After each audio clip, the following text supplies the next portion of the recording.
এই দেখো, তুমি এখনো রেগে আছো আমার উপর। আমার রাগতে বয়ে গেছে আপনার ওপর।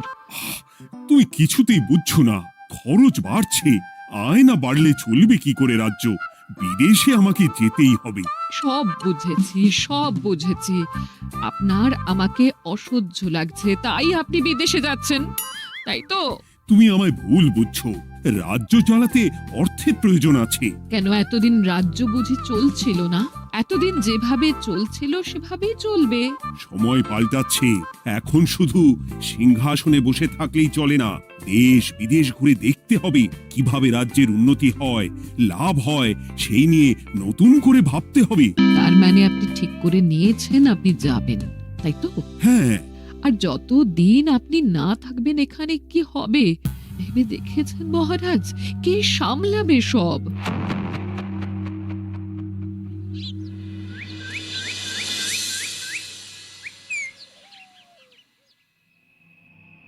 চিঠি?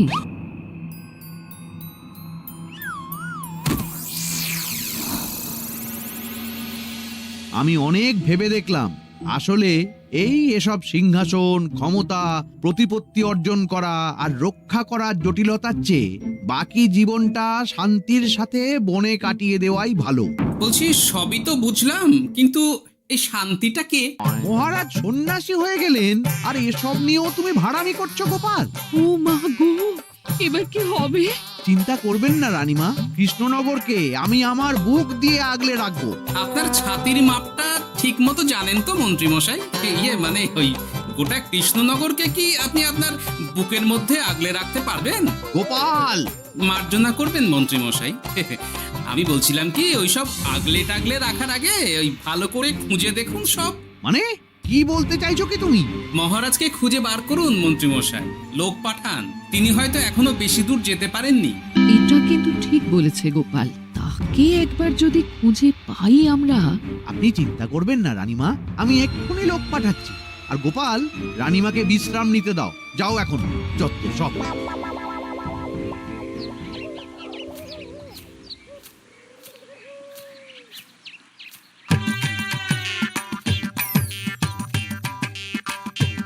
কই গো, গেলে কই?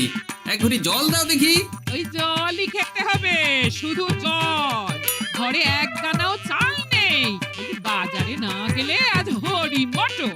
রাজ্যে রাজা নেই আর তুমি ঘরে চাল নেই বলে চিল্লামিল্লি করছো, চত্ব সব। ও মা গো, মহারাজ রাজ্যে নেই তো গেলেন কই? বনবাসে। সে কি গো, এবার কি হবে তাহলে? কপালে যা লেখা আছে তাই হবে, আর কি। এই তোমার চাকরিখানা থাকবে তো? না থাকলে বাটি হাতে বেরোবো, চিন্তা কি?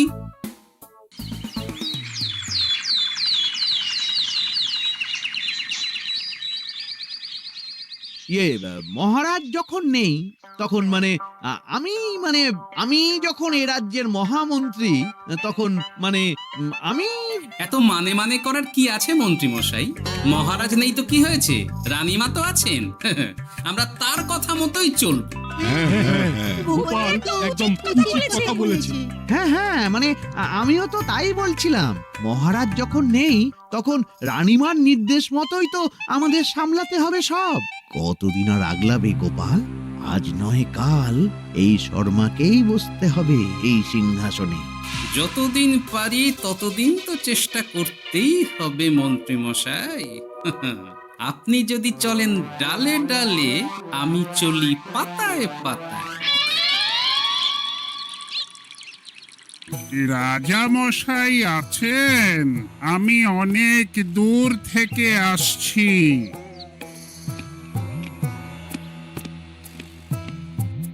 মন্ত্রীমশাই, একজন সাধু এসেছেন রাজামশাইয়ের সঙ্গে দেখা করতে। বলছেন অনেক দূর থেকে এসেছেন। জানো না মহারাজ এখন নেই? যাও, চলে যেতে বলো ওকে। মহারাজ নিরুদ্দেশ। এই মুহূর্তে সত্যিই যদি কোনো প্রাজ্ঞ সাধু বাবা রাজবাড়িতে তার পায়ের ধুলো দেয়, বলা তো যায় না যদি মহারাজের হদিস তিনি দিতে পারেন। ঠিক ঠিক, একদম ঠিক বলছেন পণ্ডিত মশাই। বেশ বেশ, ডেকে আনো তাকে, দেখি সে কি বলে। মহারাজ, আমার প্রণাম নেবেন। উনি মহারাজ নয়, উনি মন্ত্রী। আসুন সাধু বাবা, আসুন, আসন গ্রহণ করুন।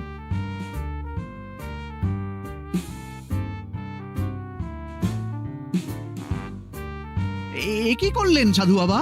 এটা তো মহারাজের সিংহাসন। আপনার জন্য আমি অন্য আসনের ব্যবস্থা করে দিচ্ছি, আপনি বরং সেখানে বসুন। ওহ, রাজাই যখন নেই তখন তার সিংহাসনে বসতে ক্ষতি কি? আপনি কি করে জানলেন মহারাজ নেই? বুঝলি না, সাধু বাবা যে অন্তর্যামী গোপাল। এবার কি হবে? উনি যদি বলে দেন মহারাজ কোথায় আছেন, তাহলে তো আমার আর বাবা পণ্ডিত মশাই, আগেই ওরকম হামলে পড়বেন না। আচ্ছা, আপনি যদি অন্তর্যামী হন, বলুন তো আমাদের রাজা মশাই কোথায় গেছেন? জবর জটা কালো চুলে দেনামা অতীত বলেন। বুম! মহারাজ বনবাসে গেছেন। এটা যখন বলেছেন সাধু বাবা, তাহলে মহারাজ এখন কোথায় আছেন সেটাও নিশ্চয়ই আপনি বলে দিতে পারবেন।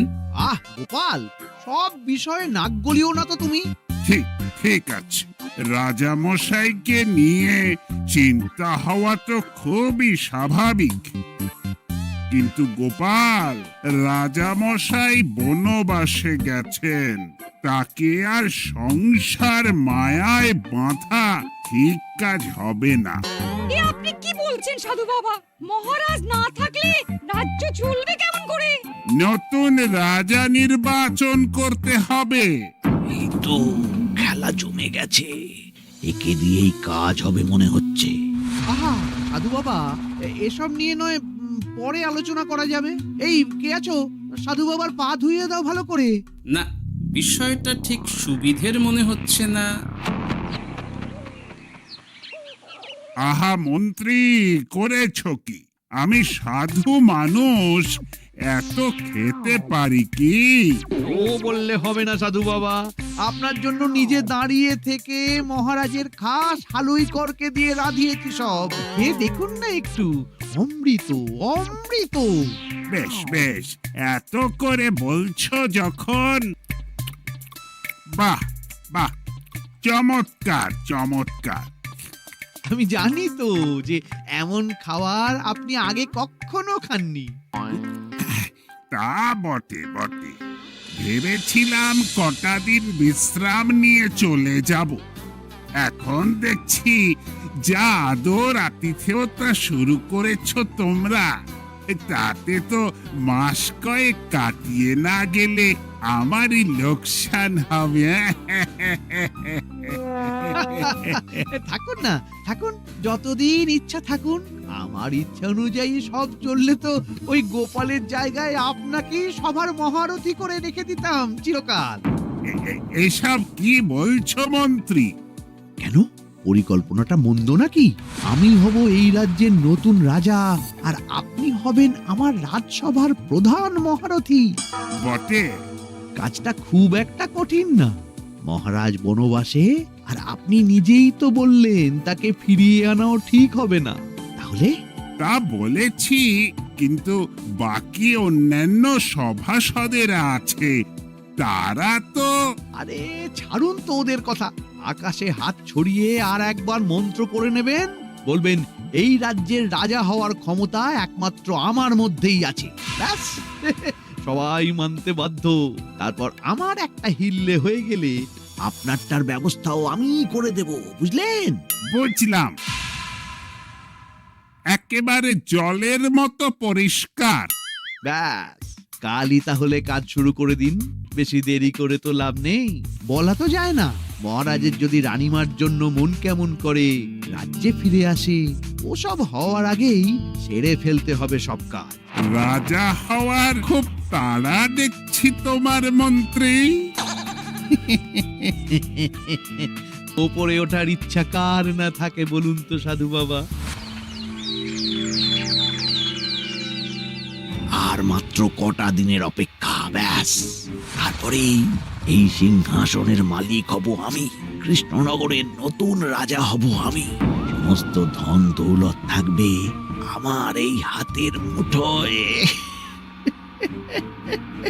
কি অত ভাবছেন মন্ত্রী মশাই? একা একা? মানে কি ভাবছি তার কৈফিয়ত তো তোমায় দিতে হবে। হ্যাঁ, হিমা, ছি ছি ছি, আপনি কেন কৈফিয়ত দেবেন? আপনার মুখ দেখলেই তো বোঝা যাচ্ছে যে আপনি কি ভাবছেন। তাই বুঝি? তা বলো দেখি কি ভাবছি আমি। আপনি ভাবছেন ওই কৃষ্ণনগরের সিংহাসনের কথা। শুনে ফেললো নাকি সব? আপনি ভাবছেন আমাদের মহারাজের কথা, তাকে কিভাবে ফিরিয়ে আনা যায় সেই কথা, তাই না? মহারাজকে যে আর ফিরিয়ে আনা যাবে না,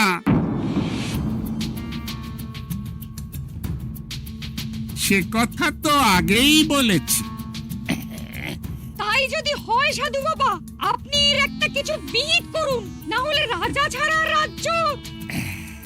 ঠিক বলেছ, রাজা রাজ্য, নুন ছাড়া তরকারি, আলো ছাড়া দিন, জল ছাড়া জীবনের মতো। তাই যত দ্রুত সম্ভব নতুন রাজা নিয়োগ করা দরকার। কিন্তু এ বিষয়ে সিদ্ধান্ত নেওয়ার আগে রানীমার সাথে কথা বলা জরুরি। তার চেয়েও জরুরি একটা কাজ আগে করা দরকার। কিসের কথা বলছেন মন্ত্রী মশাই? গোপালের বহিষ্কার। এ আপনি কি বলছেন মন্ত্রী মশাই? একে রাজা মশাই, তার মধ্যে গোপালের মতো বিচক্ষণ মানুষকে রাজসভা থেকে বহিষ্কার করলে তো রাজ্যেরই ক্ষতি। এটাই হচ্ছে সমস্যা। এই কক্ষে যার যেটা কাজ নয় সে সেটা নিয়ে বেশি চিন্তিত। তুমি বিজ্ঞানে মন দাও, রাজকাজ আমার দায়িত্ব। তাহলে এরকম সিদ্ধান্ত নেওয়ার আগে সবার সাথে আলোচনা করা দরকার। কোনো দরকার নেই, আমি যা বলেছি তাই হবে। রাজ্যের ব্যয়ভার বাড়ছে, এই মুহূর্তে কোনো ভাঁড়কে অযথা বেতন দিয়ে পোষার কোনো মানে হয় না। তাই গোপালেরও কাল থেকে রাজসভায় আসার কোনো দরকার নেই। সবই আমি বুঝতে পারছি মন্ত্রী মশাই। বেশ, আপনি যখন বলছেন, এই আমার শেষ দিন রাজসভায়, চলি সবাই, ভালো থাকবেন।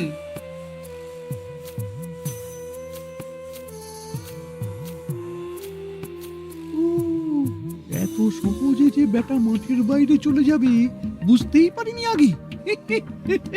এবার আমার আর সিংহাসনের মাঝে নেই কোনো বাধা, নেই কোনো কাটা। তুমি চিন্তা করো না, আমি নিজে মন্ত্রীর সাথে কথা বলবো। না না রানীমা, সেসবের দরকার নেই। মহারাজ ছাড়া রাজবাড়ি শূন্য শূন্য লাগে, আমারও মন লাগছে না এখানে। বেশ, যা ভালো বোঝো তাই করো, তবে ডাকলে এসো কিন্তু। হ্যাঁ রানীমা, নিশ্চয়ই আসবো। এখন আমি চলি। যাক, এই কদিনে মাথাটা খেলানোর সময় পাওয়া যাবে একটু, না হলে কেমন যেন গুলিয়ে যাচ্ছে সব। কি যে বলো গোপাল দাদা, এই শেষ দুটো শাকের আটি নিয়েও দরদাম করবে তুমি? ওরে, আমি বেকার মানুষ, দরদাম না করে উপায় আছে আমার? হ্যাঁ শোনো শোনো শোনো, মহারাজ কৃষ্ণচন্দ্রের অবর্তমানে কৃষ্ণনগরে নতুন রাজা হিসেবে নির্বাচিত হবেন রাজ্যের মহামন্ত্রী। সেই শুভানুষ্ঠানে রাজবাড়িতে আমন্ত্রণ রইল। এসব কি হচ্ছে বলো তো গোপাল দাদা? ভেতরের খবর আছে নাকি কিছু? না গো ভাই, তুমিও যা জানো আমিও ততটুকুই জানি। ও গোপাল দাদা, ব্যাপার কি? এ সময় এখানে কি চাই? রানীমার জরুরি তলব, এখনই ওই রাজবাড়ি যেতে হবে তোমাকে। কিন্তু আমার যে বাজার হয়নি এখনো। আরে ওসব বাজার টাজার পরে হবে, তুমি এখন আমার সাথে চলো তো। মন্ত্রীকে আমি বিশ্বাস করেছিলাম, ও যে এইভাবে বিশ্বাসের সুযোগ নেবে আমি একদম বুঝতে পারিনি। আমাদের এক্ষুনি অন্যান্য সভাসদদের সাথে কথা বলা দরকার রানীমা। কারোর সাথে কথা বলার দরকার নেই রানীমা, আমি নিজেই চলে এসেছি আপনার সাথে কথা বলতে। এখানে কি জন্য এসেছো গোপাল? রানীমার কান ভাঙাতে?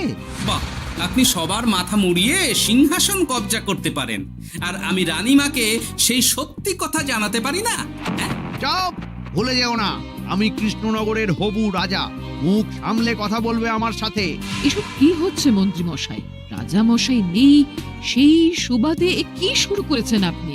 আমায় আপনি ভুল বুঝবেন না রানীমা, আমার হয়ে যা বলার সাধু বাবাই আপনাকে বুঝিয়ে বলবে সব। উনি আর কি বোঝাবেন? কতদিন এসেছেন উনি, কি জানেন এই রাজ্যের বিষয়ে? সাধনা মা, সবই সাধনা। সাধনার জোর থাকলে সব কিছুই জানা যায়। ভূত ভবিষ্যৎ অতীত সব। সেই জোর থেকেই বলছি মা, মন্ত্রীর কপালে আমি জ্যোতি দেখতে পাচ্ছি। মন্ত্রী যদি রাজ্যের রাজা হয়, এ রাজ্যের উন্নতি কেউ ঠেকিয়ে রাখতে পারবে না। আপনাদের একটা কথাও বিশ্বাস করি না আমি, এসব আপনাদের ষড়যন্ত্র। এ আপনি ভুল করছেন রানীমা। যা হোক, যে কথা আমি বলতে এসেছি, রাজা যখন আমি হচ্ছি তখন তো আমাকে এই প্রাসাদেই থাকতে হবে, ফলে আমার স্ত্রীকেও এখানে এসেই থাকতে হবে। সে তো আর একা থাকতে পারবে না। তাই আপনি যদি এই ঘরটা ছেড়ে দিতেন। কিন্তু মন্ত্রীমশাই, এ তুমি কি বলছো মন্ত্রী? এখানে না থাকলে রানীমা থাকবেন কোথায়? আর আমি তো এমন কোন বিধান দিইনি যে রানীমাকে অন্যত্র পাঠাতে হবে। সবকিছুর জন্য তো আপনার বিধান দরকার নেই সাধু বাবা। এ আমার নিজের বিধান। আমি রাজা হব, আমার স্ত্রী রানী হবে, তারও তো অধিকার আছে রানীর মতো থাকার, রানীর মহলে থাকার। আপনার ব্যবস্থা আমি অন্যত্র করে দেব রানীমা, আপনি কিচ্ছু ভাববেন না। হাজার হোক, আপনি আমাদের প্রাক্তন মহারাজের স্ত্রী বলে কথা। কি বলো গোপাল? আমার মনটা আসলে অনেক অনেক বড়, তোমরা খালি দেখতে পাও না সেটা। কাজটা কি আপনি ঠিক করলেন মন্ত্রীমশাই? শোনো গোপাল, আমাকে ঠিক ভুল বোঝাতে এসো না তুমি, বরং কাল সময় মতো চলে এসো। কৃষ্ণনগরের নতুন রাজার রাজ্যাভিষেকের জন্য মহাভোজের আয়োজন হবে। যতদিন পাচ্ছ খেয়ে নাও পেট ভরে।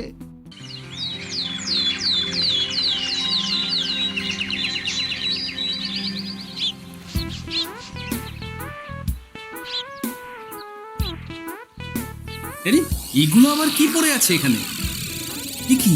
এ তো মহারাজের পোশাক। এখানে এসব কি করে এলো? তাহলে কি মহারাজ? না না না, হিসেবটা কেমন যেন ওলট পালট হয়ে যাচ্ছে। সময় তো হয়ে গেল, নতুন মহারাজকে ডাকুন এবার। এসে গেছি, এসে গেছি। আসুন মন্ত্রী মশাই, আসুন। মুকুট নিয়ে দাঁড়িয়ে আছি আপনার মাথায় পরাবো বলে। সাধু বাবা, এবার মহারাজ বলা অভ্যাস করুন। মহারাজ। মহারাজের হদিশ পাওয়া গেছে মন্ত্রীমশাই, মহারাজের হদিশ পাওয়া গেছে। এই কি স্বপ্নেছে কথা? মহারাজের হদিশ পাওয়া গেছে মানে কোথায় মহারাজ? না না, মহারাজ না, মহারাজের পোশাক পরে আছে পুকুরের ধারে। আমার মনে হয় তিনি ওই পুকুরে ডুব দিয়ে নিরুদ্দেশ হয়ে গেছেন। ও তাই বলো? তা বেশ তো, প্রাক্তন রাজার জন্য না হয় কিছুক্ষণ নীরবতা পালন করে নেব আমরা, ব্যাস। এ আপনি কি বলছেন মন্ত্রী মশাই? মহারাজ সত্যি ওই পুকুরে ডুব দিয়েছেন কিনা সেটা তো তলিয়ে দেখা দরকার একবার। সেসব হবে আমি রাজা হওয়ার পর। নিন সাধু বাবা, মুকুট পরান। কিন্তু মন্ত্রীমশাই, আরো একটা দুঃসংবাদ আছে যে। ও আবার কিসের দুঃসংবাদ? মহারাজ যে পুকুরে ডুব দিয়েছেন সেই কথা বলতেই রানীমা অজ্ঞান হয়ে গেছে। তুমি যে কি করো না গোপাল, শুভ সময়ে অশুভ একটা সংবাদ দিয়ে দিলে তো সব বরবাদ করে। এই কে আছো? গ্রেপ্তার করো গোপালকে। তার আগে তোমায় গ্রেপ্তার করা হবে। এত বড় সাহস তোমার? হবু রাজাকে গ্রেপ্তার করার কথা বলো তুমি? আজ তোমার একদিন কি আমার একদিন। কিসের হব রাজা? আমি কৃষ্ণনগরের আসল রাজা। হ্যাঁ, আমি। কি মহারাজ, আপনি? হ্যাঁ, আমি। অনেক দিন ধরে তো তোমার বাড়বাড়ন্ত দেখলাম, আজকে খেলা শেষ। কিন্তু গোপাল, রানী কোথায়? কেমন আছে সে? এক্ষুনি তার কাছে আমাকে নিয়ে চলো। রানীমা ভালোই আছে মহারাজ, কিচ্ছু হয়নি তার। কিন্তু তুমি যে বললে রানী অজ্ঞান হয়ে গেছে। এটুকু মিছে কথা না বললে যে আপনার লুকোচুরি খেলাটা এত সহজে শেষ হতো না মহারাজ। লুকোচুরি বটে, কিন্তু তুমি বুঝলে কি করে এত সব? প্রথম সন্দেহটা হলো যখন রানীমাকে অন্যত্র রাখার কথা বলতেই আপনি বিচলিত হয়ে উঠলেন, তখন। তারপর পুকুর পাড়ে আপনার পোশাক। ব্যাস এটুকুই, আর কিছু নয়। আর প্রথম দিন রাজসভায় এসেই সোজা সিংহাসনে চড়ে বসা। ব্যাস, একে একে 2 আর 2 এ 2 4 করে ফেললাম। তারপর মনে হলো রানীমার প্রতি টান ফিরিয়ে আনতে পারে আপনাকে আপনার আসল রূপে। তাই এই মিছে কথা। অধমের অপরাধ মার্জনা করবেন মহারাজ। গোপাল, তোমার তুলনা নেই। কিন্তু মহারাজ, আপনি কেন এই ছদ্মবেশ নিয়েছিলেন তার আসল উদ্দেশ্যটা কিন্তু এখনো আমার কাছে পরিষ্কার হয়নি পুরোটা। আসলে আমি পরীক্ষা করছিলাম, বুঝলে, কিসের পরীক্ষা মহারাজ? যে আমার অনুপস্থিতিতে কে এই রাজ্য চালাবে তার পরীক্ষা। এবং আমি ঠিক করেছি যে কদিন ব্যবসার কাজে আমি বাইরে থাকব, ততদিন রানীর পরামর্শ মতো সমস্ত কিছু সামলাবে গোপাল। মহারাজ কৃষ্ণচন্দ্রের জয়। জয় গোপালের জয়। আর আমি মহারাজ? তুমি থাকবে পেয়াদা। এ কি শুধু জল আর ভাত? আগেই বলেছিলাম বেশি বেরো না।